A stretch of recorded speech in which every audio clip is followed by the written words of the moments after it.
OFW Charity Group. Maraming salamat po, Kuya Jer Arboso. Maraming salamat po sa inyo. Nawa po ay marami pa po kayong matulungan na katulad namin na hikaw sa buhay at pagpalain po kayo ng Panginoon. Ito po yung asawa ko.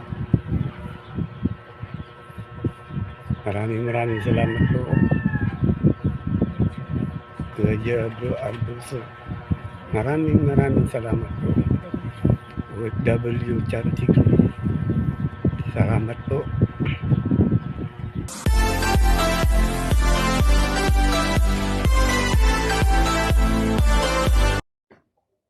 Isang mapagpalang araw po, Team United OFW Charity Group. Muli po ay andito ang inyong lingkod, si Kuya Jer Arboso 2.7. At meron na naman po tayong natulungan na kababayan ko mismo from Bicol. So bali, pangalawang bigay na po natin ito. So yung nakaraan po ay 2.5. At ano po nila yon sa gastusin nila sa araw-araw sa hospital. At pagkalabas po nila, so mga ilang linggo lang ay na-confine na naman uli. Umiiyak sa akin yung kapatid ni Albert, yung pasyente. At nagmamakaawa na tulungan ko naman daw po ang kanyang kapatid. At so, may kalakihan po talaga ang kanilang gastusin kasi imagine 700 ang refill ng kanilang oxygen. So bali 24 hours lang yon. At kapag wala naman po siyang, hindi po siya pwedeng walang oxygen at hindi po talaga siya makahinga. Nahirapan po siyang huminga. Ayan, at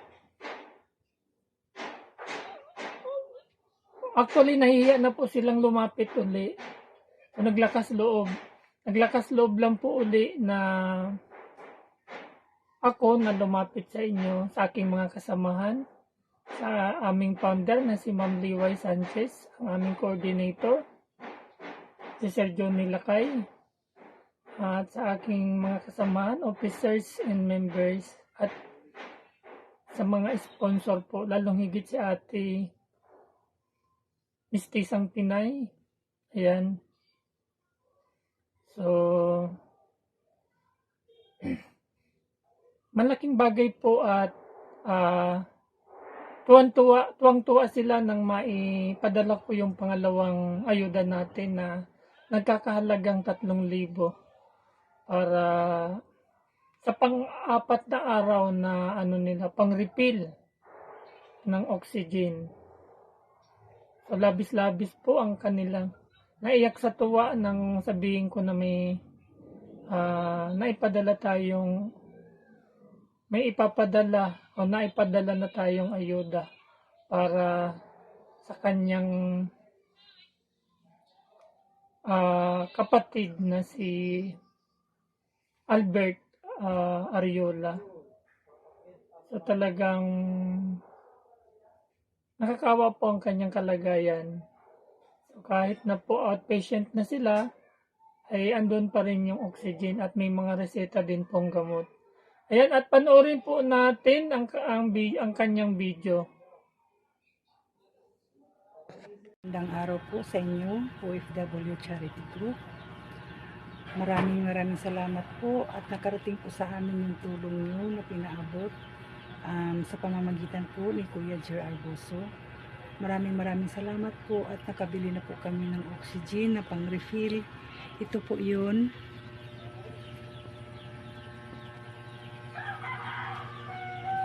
Ito po yun. Ito pong oxygen na ito ay 700 po ang refill. Tapos 24 hours lang po niya po itong magagamit. Kasi po hindi po siya na kailangan talaga niyang gumamit at hingal pa po siya, hindi pa siya gaanong okay. Nakabili din po ako ng mga gamot niya. Ito po yun. Mga maintenance po niya na gamot. Bumili din po ako ng blender. Yan po. Kasi po, ang lalamunan niya ay masakit at hindi pa po siya makakalunok ng mga pagkain ng mga matitigas. Kaya kailangan ko po ng blender talaga.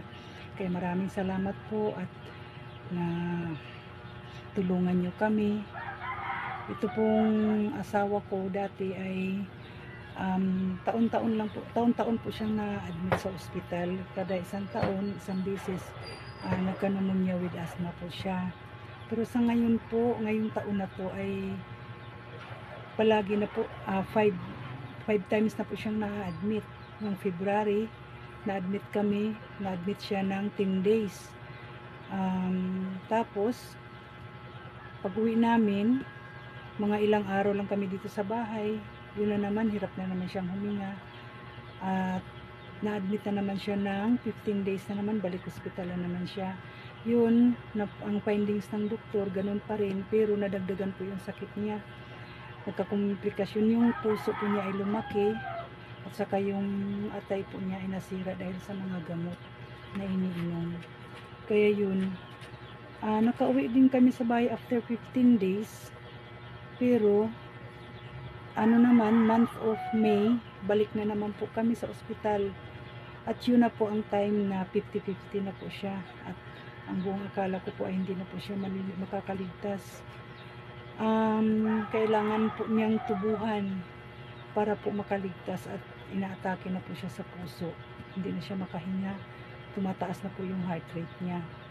Kaya po pumayag po akong tubuhan siya at mula dito sa Camarines Norte, tig-transfer siya papuntang BMC, Naga.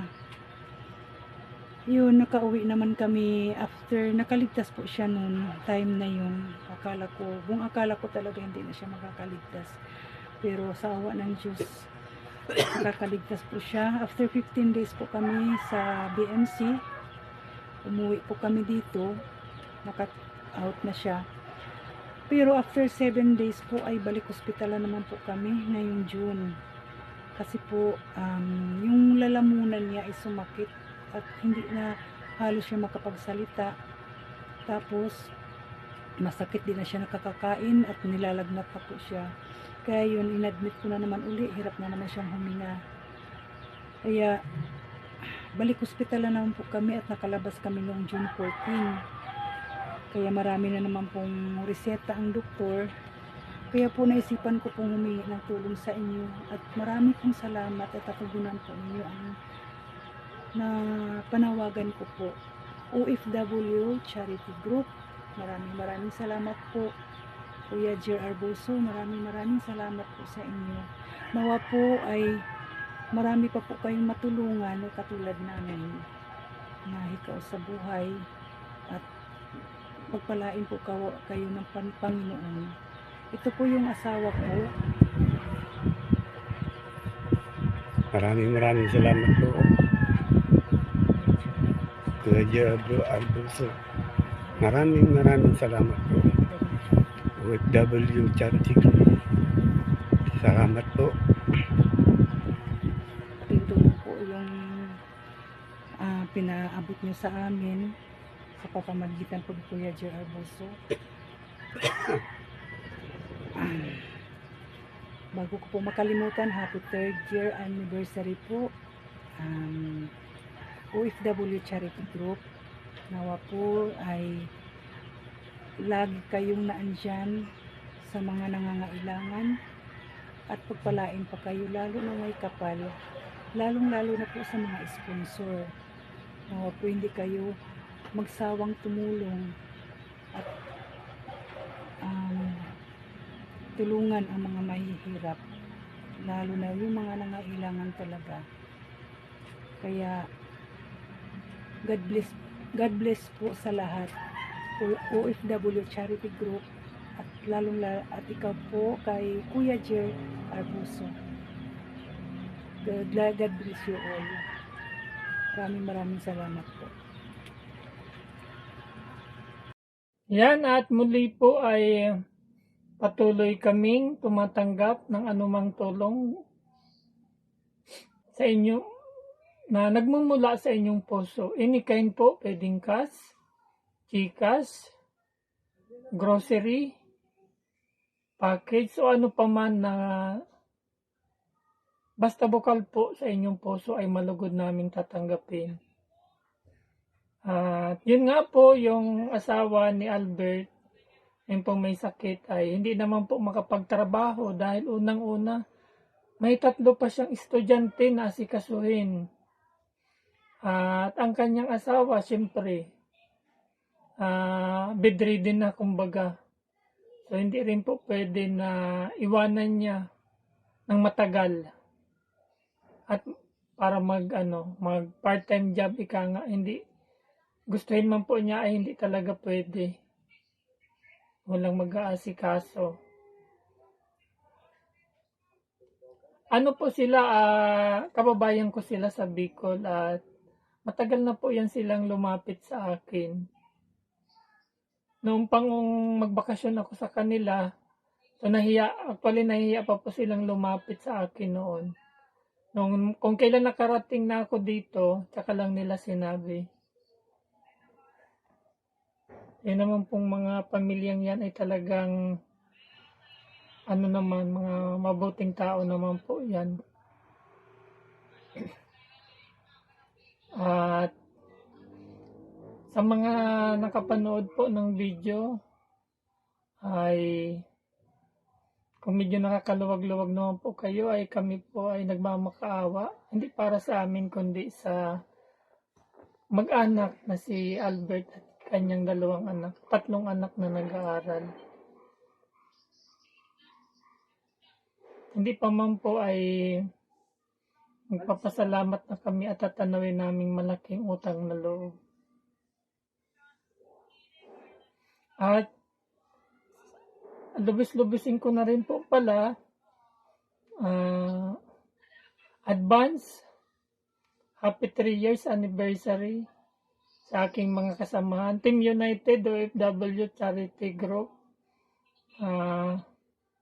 Anumang pagsubok ang dumating sa ating grupo, nawa po ay magpakatatag tayo at hindi magsawang tumulong sa mga kababayan natin na labis na nangangailangan.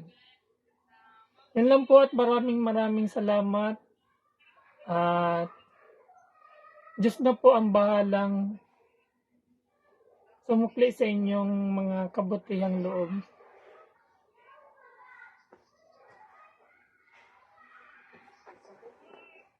Once again, happy 3 years anniversary, Team United OFW Charity Group. Mabuhay! United of World Charity Group. Pag-ibig ang dalangin sa bawat kamay na nag-aabot. May pag-asang darating. United of World Charity Group. Liwanag sa dilim, unting tulong dakilang gawa. Pagmamahalang siyang hilig ng lahat. Bawat ngiti ng tinutulungan. Kaligayahan ang kapalit naman. Di hadlang ang layo't distansya. Pagmamahal ay walang hangganan. Walang maliit, walang malaki. Sa pusong bukas magbigay silbi. Pagmamahalan at siyang daan nagpupulot sa ating bayan. United of World Charity Group. Pag-ibig ang dalangin sa bawat kamay na nag-aabot. May pag-asang darating. United of World Charity Group. Liwanag sa dilim, unting tulong dakilang gawa. Pagmamahalan siyang hiling ng lahat.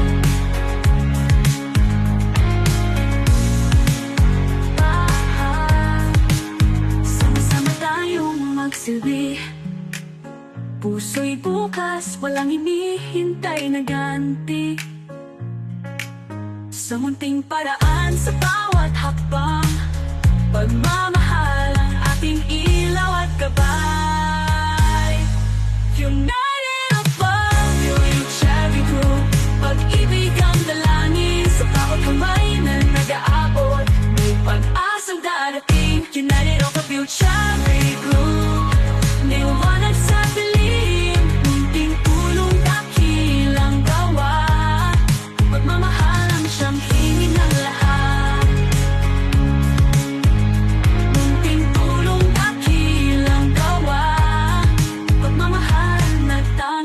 wagas